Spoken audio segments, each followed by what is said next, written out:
Eu estava muito envolvido nesse começo da internet no Brasil, mas como um usuário ali, desbravando. Vamos lá, tô falando do ano 2000. E um professor, ele disse, pessoal, eu tô com um artigo aqui eletrônico e tal, e eu quero compartilhar isso com vocês, quero que vocês leiam para a próxima aula.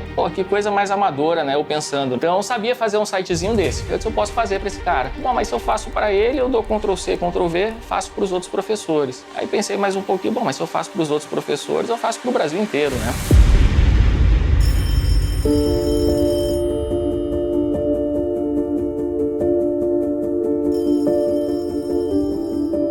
Meu pai, ele era um vendedor desde que se tinha por gente, né? Nessa época aí, ele trouxe aqui para o Nordeste algumas empresas do Sul como representante comercial de alimentos. Aos 6 anos, os meus pais me deram um presente. Meu pai era vendedor de máquinas de escrever da Olivetti. E aí me deu uma máquina de escrever de presente. E foi o melhor presente que eu já recebi na minha vida, porque eu passei a minha infância praticamente em frente a essa máquina. Aí por volta dos 8 anos, eu criei o meu primeiro negócio, vamos dizer assim. Era um clubinho de correspondência e eu criei ali o Clube Misto Quente. Mandava cartas para essas sessões de cartas das revistinhas, né? Cebolinha, Pato Donald, Patinhas, e aí divulgando esse clube. E aí eu recebia cartas de crianças do Brasil inteiro querendo fazer parte do clube, e aí eu fazia um jornalzinho na máquina de escrever, tirava a cópia, mandava para essa turma, uma carteirinha de sócio e tal, tudo mais.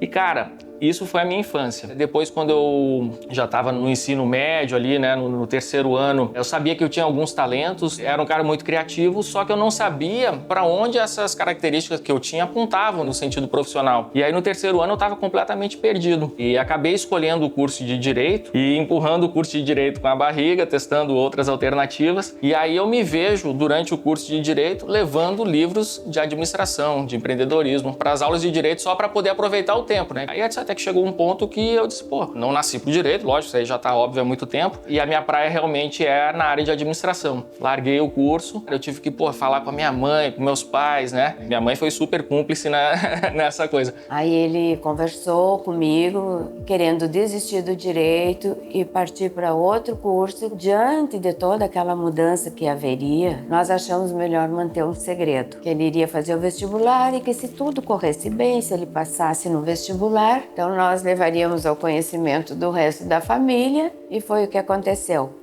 Ele só não passou no vestibular como foi o primeiro colocado.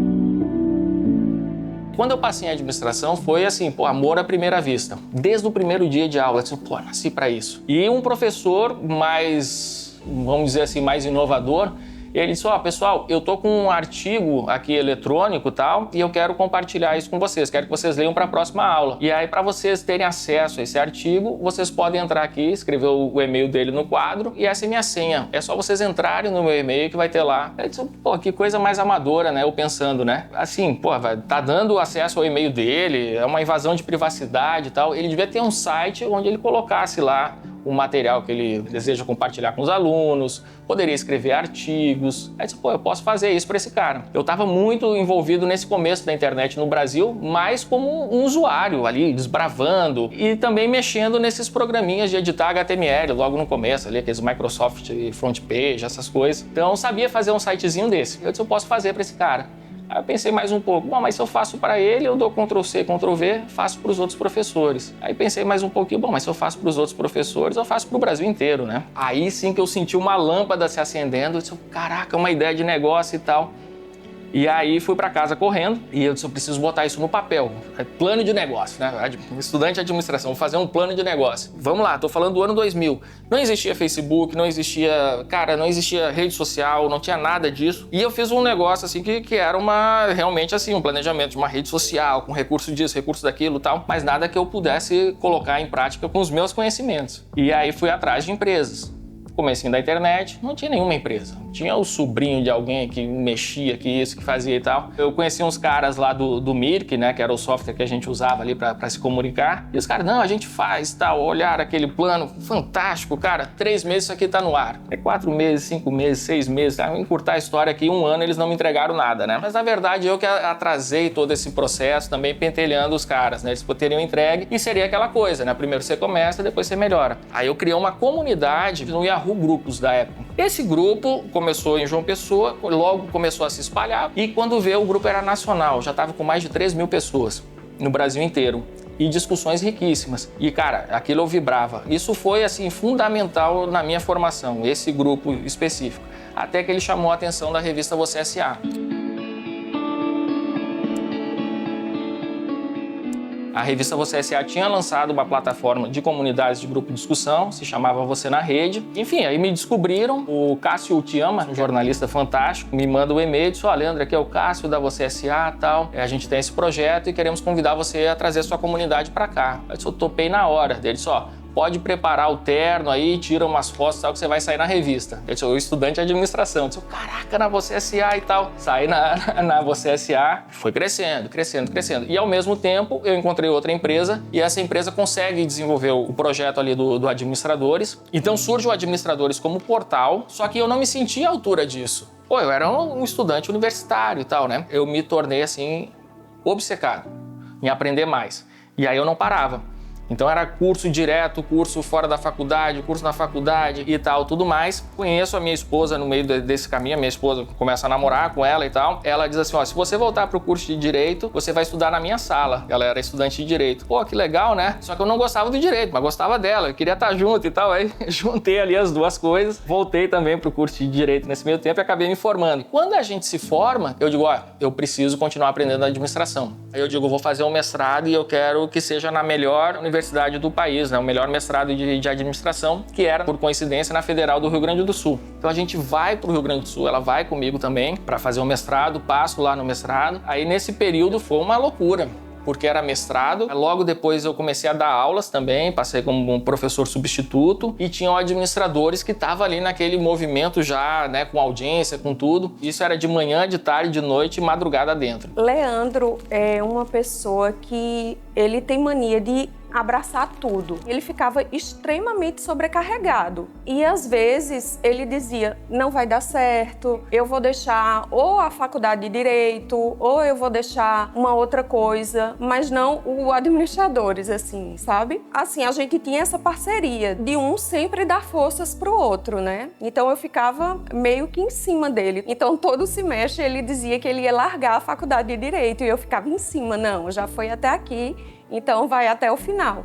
E no fim, ele se formou também em Direito, né? Eu disse, vamos lá, tem que ter anunciante no site e aí eu não tenho nenhum anunciante. Aí eu disse, eu vou criar um anúncio fake. Aí peguei, entrei no site do UOL e tal, tinha um banner lá da IBM. Esse banner ficou meses ali no ar e eu sem fechar anúncio nenhum, né? Até que um dia toca o telefone e era um cara de Miami, falava ali um portunhol e tal, da IBM. Eu disse, cara, e o que é isso, né? Aí disse, olá, Leandro, você tá com um banner no seu site e essa promoção já acabou e algumas pessoas estão clicando e estão querendo comprar a promoção que não tá valendo. Eu disse, opa, então quer dizer que funciona, né? E aí pronto, aí começa a aparecer. Aí veio o FGV, o próprio pessoal do Conselho Federal de Administração, então apoiando e tal. Olhei para minha esposa, a gente estava em Porto Alegre, ela estava muito bem empregada como advogada de uma empresa e eu queria tocar 100% Administradores. E eu disse, vamos voltar para João Pessoa? E ela topou, vamos embora então, né? Então larga tudo e viemos para João Pessoa.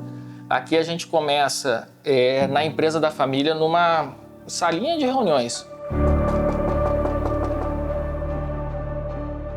E essa aqui foi a nossa primeira sala, nessa salinha de reunião que a gente começou aqui quando saímos, né, do sistema de home office.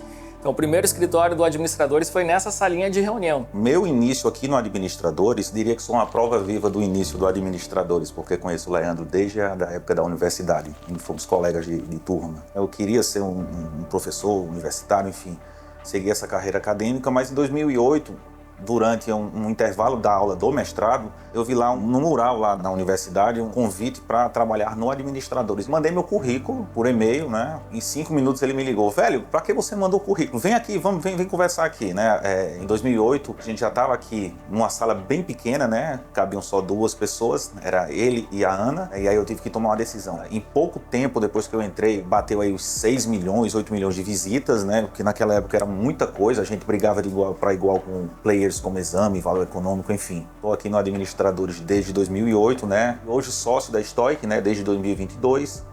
E aí caminhando nessa jornada bonita aí junto com o Leandro. Em 2010, começa uma pulguinha aqui, né, atrás da orelha, dizendo, cara, vou fazer uma revista impressa. Era uma época que o impresso já dava sinais que estava totalmente em crise, que não fazia mais sentido, né? Eu disse, pá, vamos nadar contra a maré, a gente vai fazer um negócio totalmente diferente e tal. E realmente fizemos. E foi um sucesso de adesão. Mas enquanto negócio, foi um fracasso. E nós fomos abortando, né? Primeiro a gente disse, não, vamos deixar essa revista só digital. Aí transportamos ela toda para o digital, paramos de imprimir. E aí a gente foi vendo. Cara, quem sabe a gente pivota essa revista num modelo de educação. Vamos, ao invés de fazer uma revista, vamos fazer cursos.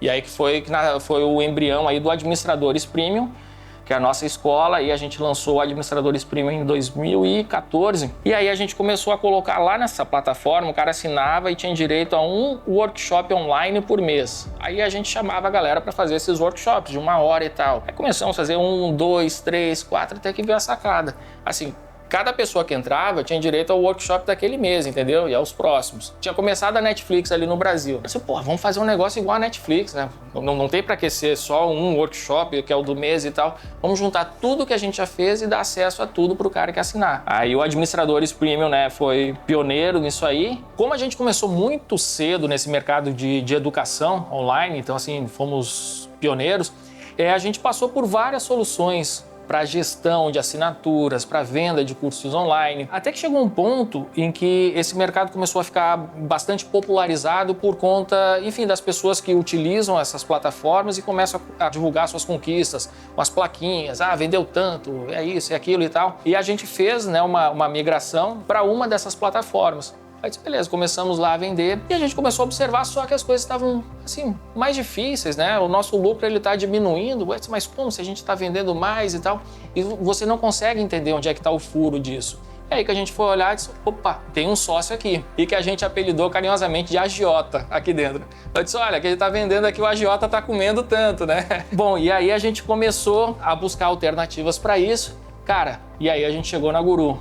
E a minha pista é um parceiro de verdade. Então você precisa realmente de um parceiro de verdade no seu negócio, um parceiro que esteja realmente interessado no seu crescimento e não num parceiro, entre aspas, né, que está interessado, enfim, em crescer apenas em cima do crescimento do seu negócio. O simples fato de plugar a Guru no nosso sistema, de cara ali gerou uma economia de 20% quase. Então, cara, foi um negócio que foi apertar um botão e mudou. E aí, com o passar do tempo, a gente foi percebendo que a Guru não era só uma plataforma que nos dá um checkout. Então, hoje, o nosso negócio, a Guru, ela é um hub e tudo passa por ali. Isso facilita muito nossa vida operacionalmente. Eu não tenho múltiplas plataformas desconexas. Se eu faço uma venda, passa pela Guru o checkout, mas vai a nota fiscal, vai a automação de marketing WhatsApp, que eu já plugo lá. O meu time comercial recebe no CRM. De um simples clique, eu irradio todas as outras funções. Então é fim de trabalho manual, fim de desconexão entre as funções das equipes. Então eu não tenho um problema, por exemplo, um time comercial está atuando num cliente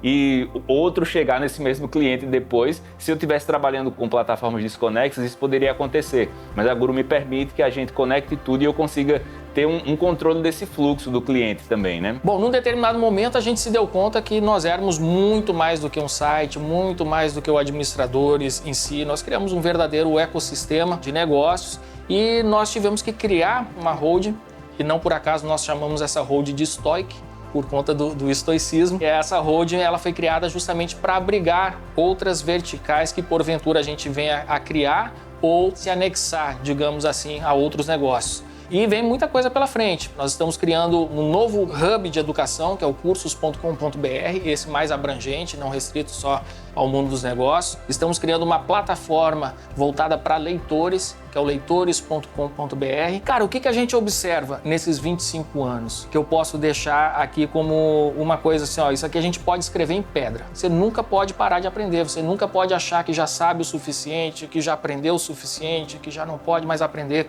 algo novo.